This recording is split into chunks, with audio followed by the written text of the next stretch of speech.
Hello friends, आप सभी का मेरे चैनल द शिफ्टिंग पर्सपेक्टिव में एक बार फिर से बहुत बहुत स्वागत है।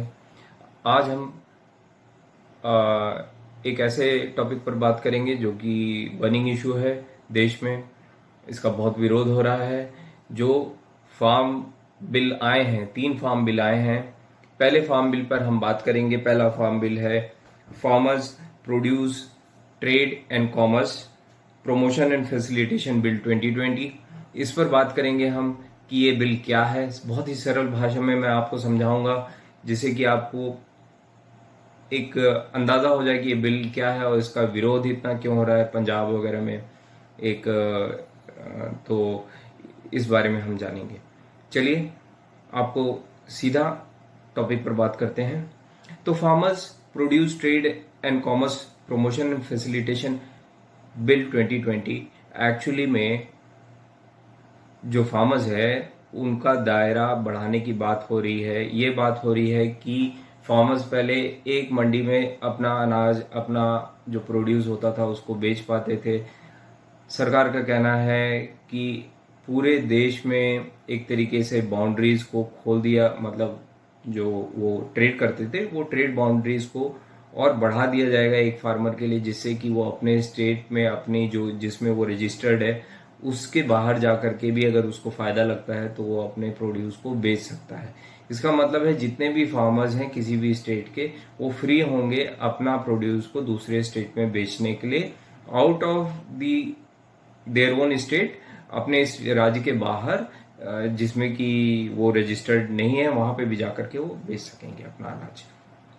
तो इसमें कुछ चीजें हैं जिसका जितनी भी ऑपोजिशन पार्टीज है वो विरोध कर रही हैं, और कुछ चीजें हैं जो कि बीजेपी और जो पावर में है पार्टी सेंटर में, वो कह रही हैं कि ये बहुत फायदे की बातें होंगी।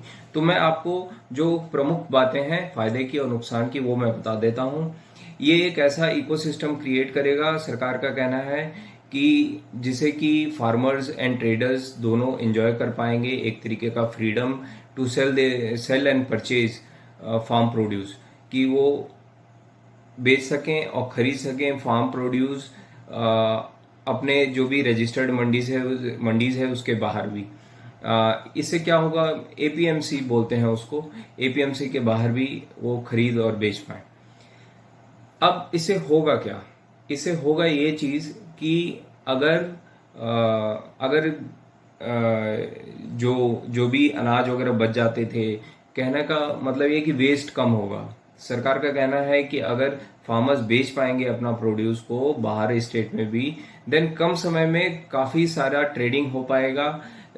कभी कभी होता यह है कि एक पर्टिकुलर स्टेट गवर्नमेंट के पॉलिसीज की वजह से बहुत सारा अनाज स्टॉक में बचा रह जाता है, नहीं बेच पाते हैं किसान। तो किसान जब बाध्य नहीं होगा किसी भी एक राज्य से, ये मेरा भी मतलब मैं अपनी बात भी बता रहा हूँ, इसमें पढ़ने के बाद आपको ये समझ में आएगा कि कई बार क्या होता है कि एक मंडी के रूल्स एंड पॉलिसी से किसान बाध्य होता है। अब वो अगर उससे बाध्य नहीं होगा तो वो बाहर भी जाएगा और अपना अनाज बेच पाएगा। तो ये तो एक अच्छी बात हो सकती है, बट अगर जब हम पॉजिटिव सोच रहे हैं तो ये पॉजिटिव बात हो सकती है। सेकंड पॉइंट जिस पर जो कि सेंट्रल गवर्नमेंट फोकस कर रही है कि इंटरस्टेट और इंट्रास्टेट ट्रेड फार्मर्स प्रोड्यूस के लिए। इंट्रास्टेट ट्रेड मतलब एक ही स्टेट के अंदर भी एक मंडी बनी रहती है। फार्मर क्या करता है, उसमें अपना प्रोड्यूस को बेच पाता है। मान लीजिए किसी ने धान उगाया है, अब वो जिस सोसाइटी में रजिस्टर्ड रहता है उस सोसाइटी में जाता है, अपना अनाज देता है, उसको मिनिमम सपोर्ट प्राइस मिलता है उस अनाज पर, कम और या जो भी सरकार ने अनाउंस किया होता है वो प्राइस उसको मिलता है उस अनाज पर, और वो उसके बाहर नहीं बेच सकता है अपना अनाज क्योंकि वो वहां पे रजिस्टर्ड है। अब होगा ये कि वो अपने राज्य में भी स्वतंत्र होगा कि वो दूसरे किसी मंडी में जाकर के अपना अनाज बेच सके, या किसी रिटेलर को बेच सके, या आउट ऑफ अपना स्टेट भी वो जाकर के अपने राज्य के बाहर जाकर के भी वो बेच सकता है अपना अनाज। तो ये हो सकता है। तो ये एक फ्रीडम देता है किसी भी किसान को अपना अनाज को कहीं भी ले जाकर के भारत भर में बेचने की, जो कि एक अच्छी बात लगती है। तीसरी बात यह है कि मार्केटिंग और ट्रांसपोर्टेशन कॉस्ट सरकार का कहना है कि कम हो जाएगा, क्योंकि जब बहुत सारा अनाज मूव होगा तो मतलब एक राज्य से दूसरे राज्य, या एक ऐसा स्ट्रक्चर बन जाएगा, एक ऐसा मार्केटिंग स्ट्रक्चर बनेगा, तो क्या होगा कि ओवरऑल पूरी कंट्री में जो गैप्स हैं वो काफ़ी हद तक फिल हो पाएंगे। अनाज इक्वल डिस्ट्रीब्यूशन की भी किसी भी चीज़ का हो पाएगा, जहाँ पे डिमांड है वहाँ पे सप्लाई हो पाएगी। और किसान जो है किसी एक स्टेट से, देखिए जब बाध्य नहीं रहेगा किसान किसी एक स्टेट के पॉलिसी से, अगर वो फ्री होगा, जैसा कि बहुत सारे बिजनेस में लोग होते हैं फ्री होते हैं, तो किसान क्यों नहीं फ्री हो, और फिर वो जाए और दूसरे राज्य में अपना जो भी प्रोड्यूस है उसको बेचे जहाँ पे डिमांड ज़्यादा है। जहाँ पे डिमांड ज़्यादा होगी वहाँ पे प्राइस भी अच्छा मिलेगा, ये हो सकता है। ये काफ़ी हद तक अच्छी बात है कि जब डिमांड ज़्यादा है और प्राइस अच्छा मिल रहा है तो किसानों को एमएसपी से भी हो सकता है और अच्छा प्राइस मिले जहाँ पे डिमांड है, अगर वहाँ पे जाके बेचेंगे तो। बट इसमें स्टेट गवर्नमेंट को नुकसान होगा, ये बात तो है। आगे बात करते हैं।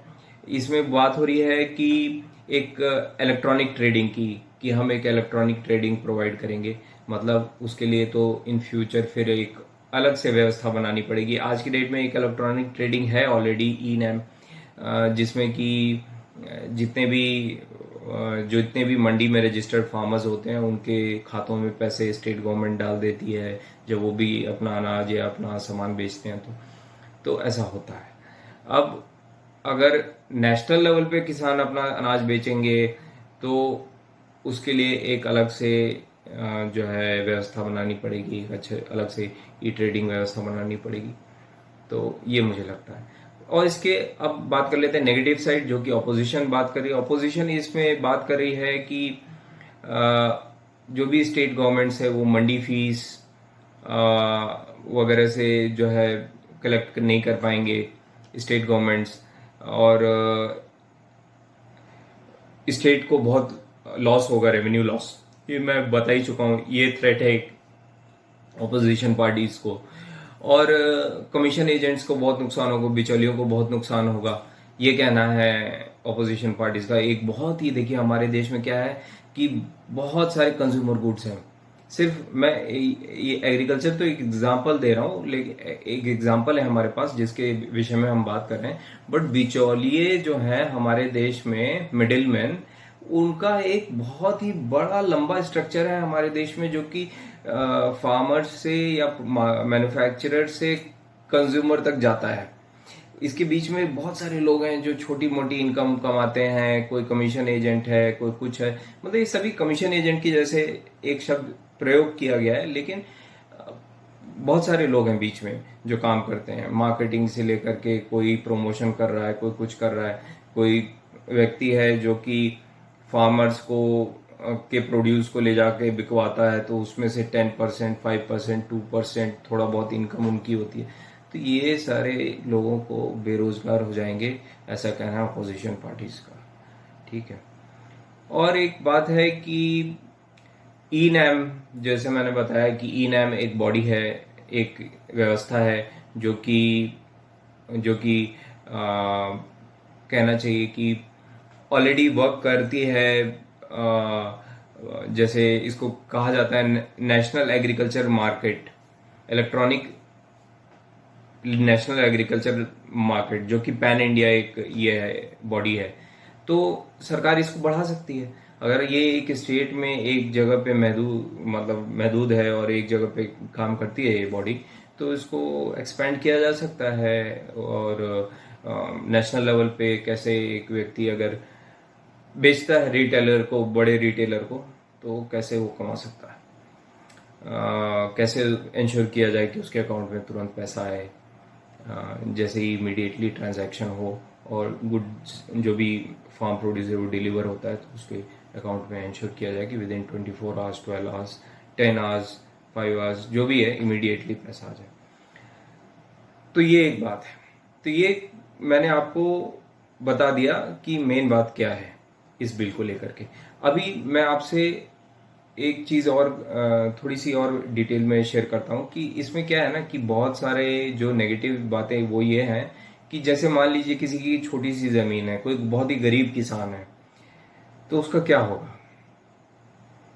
वो कैसे मतलब करेगा कि वो कैसे जाएगा दूर में? तो इसके लिए सरकार को सोचना पड़ेगा, एक इंफ्रास्ट्रक्चर क्रिएट करना पड़ेगा, फिर उसको फैसिलिटेट करना पड़ेगा कि वो अपना अनाज को वहां पे ले जा सके जहां पे उसको अच्छा मूल्य मिले। अब उसको कौन ये बताएगा कि उसको अच्छा मूल्य कहाँ मिलेगा? क्या कुछ बड़े लोग, क्या कुछ प्राइवेट जो ऑर्गेनाइजेशंस को, जिसमें एक तरीके से ये एक तरीके से एफडीआई किया जा रहा है इन इन फार्म में एक तरीके से, जिसका कि बीजेपी बहुत विरोध करती थी स्टार्टिंग में, रिटेल में एफडीआई नहीं आएगी। एक तरीके से आप रिटेल में एफडीआई के, आप तो सीधा फार्मर्स के प्रोड्यूस को फार्मर्स को प्राइवेट ऑर्गेनाइजेशंस के हाथ में छोड़ रहे हैं कि भाई हमारी कोई जिम्मेदारी नहीं है, अब जाइए आप अपना सामान उधर बेचिए और अपने से अपनी जीविका चलाइए, अब आप फ्री हैं, आपके सिर पे हमारा हाथ नहीं है। ये होने जा रहा है, मतलब ये एक एस्पेक्ट है इसका। और इस पर भी जैसे मैंने पॉजिटिव सारी बात की है, बट गरीब आदमी का क्या होगा जब गरीब आदमी, मान लीजिए कि किसी आर्बिट्रेटरी डिस्प्यूट में अगर कोई व्यक्ति आता है, कोई गरीब किसान अगर चाहता है स्यू करना किसी रिटेलर को, बड़े रिटेलर को, मान लीजिए वॉलमार्ट है, ठीक है, वॉलमार्ट ने यूएस में बहुत परेशान किया था होर्डिंग करके। यूएस जैसा कंट्री, अमेरिका जैसा कंट्री परेशान हो गया था वॉलमार्ट के होर्डिंग से, ठीक है, अनाज को होर्ड करना, ठीक है। तो ये चीज़ अगर भारत में होने लगी और अडानी अंबानी अगर बैठ करके सारा होर्डिंग करने लगे, तब कंज्यूमर गुड्स का क्या हाल होगा, स्पेशली ये जो अनाज वगैरह है, तेल वगैरह जो आप खाते हैं, इसका क्या होगा? क्योंकि फिर तो आपके जितने भी रिटेलर्स हैं वो मजबूर हो जाएंगे, वो बड़े बड़े उद्योगपतियों को ये सब बेचने के लिए। और जब आपको मॉल जाना पड़ेगा ये सब खरीदने के लिए, तो मॉल में प्राइसेस क्या होते हैं ये तो आपको पता ही होगा। नॉर्मली आप जो सब्जी मंडी से जो सब्जी खरीदते हैं वो अगर आपको मॉल में मिलेगी तो क्या होगा, सोच के देखिए। तो जो लोग ये बोल रहे हैं एक तरफ होकर के, अरे इसके से तो बीजेपी ने बहुत, मोदी जी ने बहुत फायदा कर दिया हमारा, तो फायदा ही फायदा है, मतलब ये तो किसानों के लिए अच्छा हो गया। किसानों के लिए अच्छा हुआ कि नहीं हुआ वो समय बताएगा। पर अगर अडानी अंबानी और इन्हीं लोग के हाथ में अगर किसान अगर फंस गए गलती से, तो फिर आपके आसपास की जितनी मंडियां हैं जो हरी सब्जियां आपको बेच से लेकर के धान सब बेचते हैं, फिर ये आपको सिर्फ जो है ठप्पे लगे हुए प्रोडक्ट्स बेच पाएंगे। और आपके मार्केट से जो खुली दुकानें होती हैं, इन सब का भी अस्तित्व काफ़ी हद तक ख़त्म होने लगेगा। आप मॉल्स पे डिपेंडेंट हो जाएंगे, आप एक क्योंकि फिर सारे प्रोडक्ट्स बहुत महंगे हो जाएंगे, जैसे कि फॉरेन कंट्रीज में होता है, क्योंकि वहाँ पे पैकेजिंग ये सब के कॉस्ट बहुत एक्सपेंसिव होते हैं, और वो एक्सपेंसिव पैकेजिंग्स करते हैं, मार्केटिंग करते हैं। आफ्टर दैट वो सब होने के बाद जो ये फार्म गुड्स है ये सब बहुत महंगे हो जाते हैं, बहुत महंगे। और फार्मर्स को मिनिमम सपोर्ट प्राइस मिल जाएगा, बट जो कमोडिटीज है वो बहुत महंगी हो सकती है, ऐसा मेरा मानना है। हो सकता है ऐसा, मतलब ये एक एस्पेक्ट है, नेगेटिव एस्पेक्ट जिसका मैंने आपको बता दिया। पॉजिटिव तो मैंने गिना दिया आपको कि फार्मर्स फ्री रहेंगे अपना अनाज कहीं भी ले जा करके बेचने के लिए, जैसा हर बिजनेसमैन करता है। बट कितने फार्मर्स कर पाएंगे विदाउट गवर्नमेंट, स्टेट गवर्नमेंट से असिस्टेंस, ये सोचने वाली बात है, क्योंकि मैक्सिमम लोग इलिटरेट हैं, छोटी छोटी ज़मीनें हैं। फिर उनको वहाँ पे बिचौलिए हो सकता है नुकसान पहुंचाएं, क्योंकि बिचौलियों से फिर सस्ते में सारा अनाज खरीद लें, बोले हम ले जाएंगे रिटेलर्स के पास और हम बेचेंगे। तो ये सभी चीज़ें हो सकती हैं। तो देखिए मैंने आपको इन ब्रीफ काफ़ी कुछ बता दिया है। अब आप सोचिए कि इसमें कितना फ़ायदा और कितना नुकसान हो सकता है। और एक बार जाइए जो लोकल मंडी है वहाँ पे सामान खरीदिए, और एक बार मॉल में जाइए वही सामान खरीदिए, और फिर उसका डिफरेंस देखिए और अंदाज़ा लगाइए कि क्या इफेक्ट होगा आम आदमी के जेब पर। धन्यवाद।